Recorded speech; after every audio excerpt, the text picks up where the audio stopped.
자, 이제는 책 들어갑니다. 책이 있으신 분 있고 없으신 분 있으실 거예요.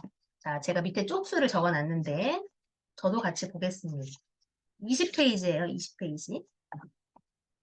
너무 정리가 잘 되어 있어서 자, 20페이지에 자, 뇌졸중 회복에 필수적인 요소들이 있대요. 필수적인 요소들. 자, 첫 번째가 반복이에요. 우리 반복 훈련 많이 하세요. 예를 들어서 한측 상지, 어깨 기능을 회복하고 싶다? 그러면 할 수 있는 운동 범위 내에서 혼자 힘으로 움직이는 것을 몇 번 반복하셨어요? 라고 물어봐요. 몇 번 반복하셨어요? 몇 번 반복하면은 운동 효과가 있을까요? 20번 반복했어요. 어떤 분은 치료실에 오시기 전에 누워서 이렇게 올렸다 내렸다 선생님 저 이거 100개 하고 왔거든요.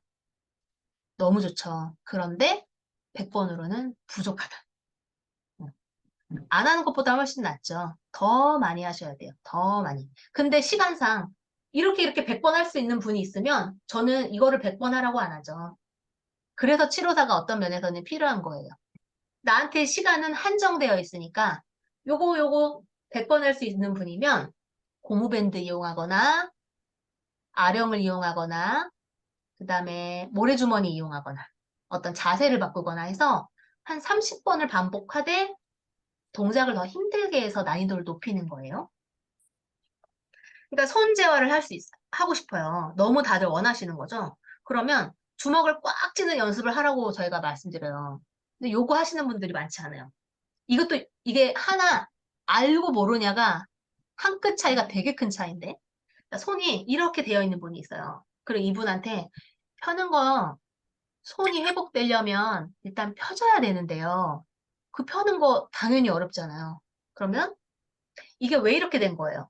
손이 구부러지는 쪽 굴곡이라고 합니다. 손은 이렇게 구부러지는 쪽으로 수축, 그게 경직 또는 강직이라고도 하죠. 제가 강직이라고 한번 표현을 할게요. 이렇게 강직되어 있는데 이거를 손가락을 어떻게 핍니까? 펼 수 없어요. 그래서 손톱이 막 파고들잖아요. 그러면 이런 공을 이용하는 거예요. 그래서 주먹을 이 정도 힘을 줬을 때 이렇게 힘을 줄 수 있는 여지를 만들 수 있는 공을 이용해서 주먹을 쥐는 연습을 하는 거예요. 요 한 가지 포인트를 알고 모르냐가 이분이 손을 회복할 수 있느냐 없느냐 차이가 큽니다. 왜냐하면 요거를 사용할 줄 모르는 분들은 요 채로 몇 번을 그냥 주먹 쥐는 힘 하다가 여기가 아프거든요. 손톱이 파고드니까. 그리고 내가 지금 잘 구부리고 있는지도 몰라요. 그러면은 시도를 안 하게 되는 거예요. 자, 그리고 반복을 할 때는 항상 똑같이 반복해요. 여기서 여기까지 똑같이 반복해요. 이 사람 그 다음 단계로 넘어갈 수 있을까요? 생각해보면 어렵죠. 그러니까 뇌졸중 재활 반복 훈련을 엄청 많이 해야 된다는데 어디까지 반복해야 되냐? 내가 여기서부터 여기까지 할 수 있는 범위가 있어요. 그러면 끝범위보다는 약간 한계를 넘어갈 정도. 그게 포인트예요. 소리를.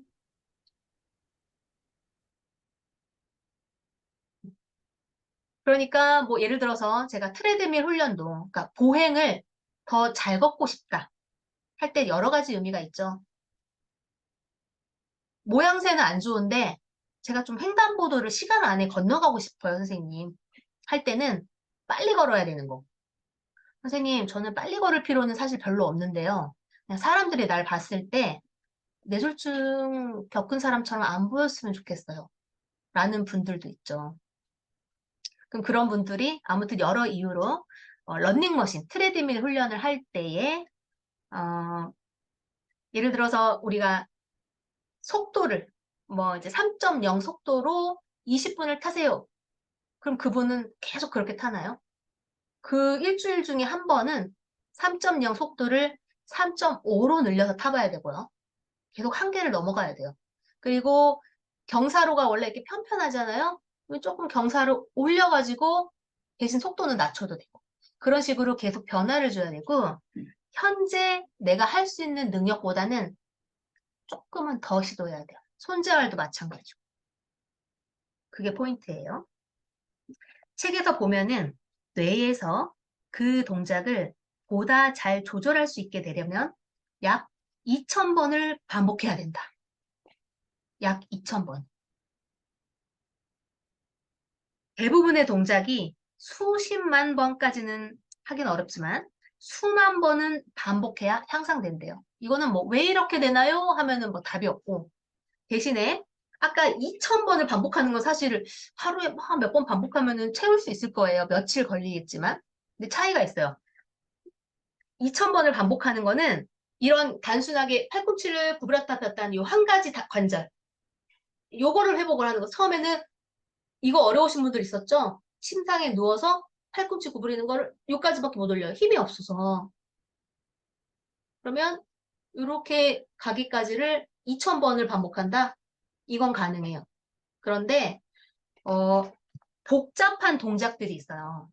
예를 들어 제일 복잡한 게 앉은 자세에서 일어나는 거예요. 앉은 자세에서 일어나는 거. 이거는 여러 가지 관절이 움직이면서 일을 하기 때문에 복잡해요. 이런 것들은 수만 번을 반복해야 향상된다고 해요. 이제 사람마다 다 다르겠지만.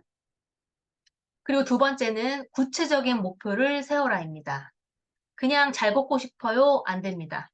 그냥 손 움직이고 싶어요? 안 됩니다. 잘 걷고 싶으면 현재 내가 6분이라는 시간 동안 몇 미터 걸을 수 있는지를 체크해서 아니면 10m를 걷는데 몇 초가 걸리는지를 체크해서 이런 식으로 기준을 만들어 놓고 사실 이 지금 제가 말한 기준은 물리치료 이런 재활 파트에서 기준이 딱 정해져 있는 신뢰도가 있는 측정 방법이라고 해요. 그래서 6분 보행 테스트 아니면 10m 보행 테스트 이렇게 정해져 있습니다. 그래서 구체적인 목표를 세워서 내가 몇 초 안에 저 동작을 할 거야. 아니면 내가 팔을 지금 바닥에서부터 이만큼 들어 올렸어요. 그럼 여기서부터 여기까지가 거리가 얼마나 되는지 기준이 되죠. 그러면 예를 들어서 제가 제 허벅지에서 앉은 자세에서 허벅지에서 환측 팔을 들어 올렸어요. 허벅지에서 제 팔 높이까지가 지금 한 80cm 됩니다. 구체적인 목표 어떻게 될까요? 내가 근력 엄청 내가 키워가지고 이거 반복을 엄청 많이 할 거야. 그래서 2주 후에는 요거 80cm지 그때 내가 90cm까지 올리겠다. 요런 구체적인 목표가 있어야 됩니다. 구체적인 목표. 그리고 이 운동의 방법도 사실 체중 이동 연습을 많이 해라. 뭐 이런 이야기 많이 좀 들어보셨을 수 있어요. 환자분 지금 마비측으로 체중을 잘 못 싣고 계시거든요. 못 싣죠, 당연히. 중심도 헷갈리고 그쪽으로 가면 넘어질 것 같고 다리에 힘이 안 가고. 그러니까 치료사들은 계속 환측으로 체중 이동하세요. 환자분. 환측으로 좀 이렇게 앉으세요. 하는데 그렇게 하면은 이해도 잘 안 될 뿐더러 이 뇌에서 정확하게 받아들이질 못해요. 크게 우리한테 의미가 없거든요. 그럴 때는 어떻게 행동을 하냐? 환측팔을 뻗기는 어렵지만 조금 들 수는 있잖아요. 그러면 들어서 예를 들어 팔을 뻗을 수 있는 환자분들은 앉아서 왼쪽으로 체중 이동할 거잖아요. 그러면 이 팔로 뻗을 수 있는 분들은 왼팔로 뭐 예를 들어 옆에 한 20cm 가면은 벽이 있어요. 환자분 저 벽 가서 터치하고 옵시다. 이런 구체적인. 팔꿈치 다 펼 수 없죠. 어떤 분들은. 그러면 이렇게 들 수는 있어요. 환자분 들고 팔꿈치로 저 벽 터치하고 옵시다. 이렇게. 앉았다 일어나는 거. 자, 우리 앉았다 일어납시다 할 수도 있어요. 그거 크게 재미가 없죠. 일어나서 환측에 있는 어떤 거를 가서 터치하고 오는 거예요. 그래서 병원에서 많이 하는 게 고리를 높이 놓고 고리에다가 갖다 끼우고 오게끔 하는 거예요. 그러면서 다리 근력 키우는 거죠. 그럼 구체적인 목표가 필요합니다. 자, 집중 연습법이 있어요. 이거 사실 되게 중요해. 그러니까 급성기 지나고 우리 보통 재활전문병원 가죠. 그러면 우리 기준에서는 집중재활하는 기관이에요. 그런데 또 따져보자면 집중재활은 아니에요. 왜냐하면 모든 치료가 30분 단위로 나눠져 있고 치료가 사실은 우리 제가 편하게 환우분들이라고 한다 그랬죠. 환우분들이 느끼시기에도 연속성이 없다고 느끼실 수 있을 것 같아요. 작업치료실에 가서 30분 다 치료 못 하잖아요. 아, 선생님 식사하셨어요? 어제 잘 주무셨어요? 얘기 좀 나누다 보면 어제 몸은 어떠셨어요? 실제 치료한 시간 한 15분, 20분.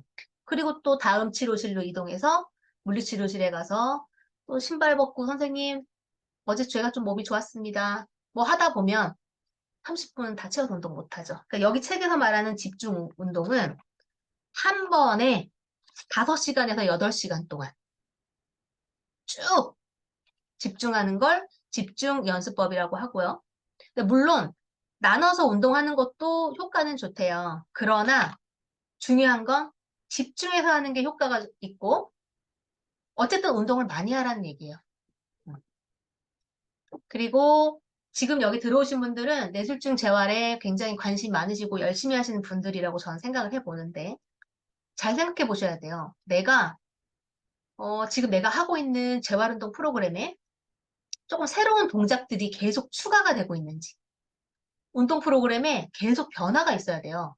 물론 어제 했던 거와 오늘 했던 운동 프로그램이 다를 필요는 없어요. 그런데 한 달 기준, 최소 한 달 기준으로는 내가 한 달 전에 요만큼 했지? 기록이 되어 있어야겠죠? 한 달 후에 또 기록을 해봐요. 그래서 조금 좋아지는 부분이 있거나 혹은 호전되지 않은 부분이 있다 하면 계속 프로그램을 바꿔야 돼요. 그리고 동작 자체를 우리가 예전에 다 했었던 동작이잖아요. 지금 하기 어려운 동작일 뿐이지. 그래서 가능하면 내가 안 해본 동작들, 움직이지 않아 본 운동 범위들로 움직이게 노력하셔야 돼요. 그래서 매트 위에서 하는 동작들이 굉장히 좋아요. 바깥에서 걷는 거, 사실 뇌졸중이, 후유증이 다 정도가 다르니까 제가 예시를 생각나는 대로 한번 해보는 건데, 혼자 일어서 앉기가 어려운 분들 있잖아요.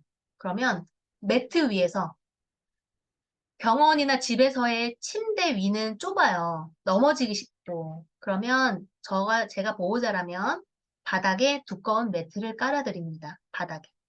그러면 바닥으로 내려와서 굴르기, 그 다음에 돌아 눕기, 그 다음에 내발기기 자세로 한번 가보기, 무릎선 자세로 가보기, 이런 식으로 다양한 동작을 연습을 하셔야 되고, 자, 또 다음으로 넘어가 볼게요.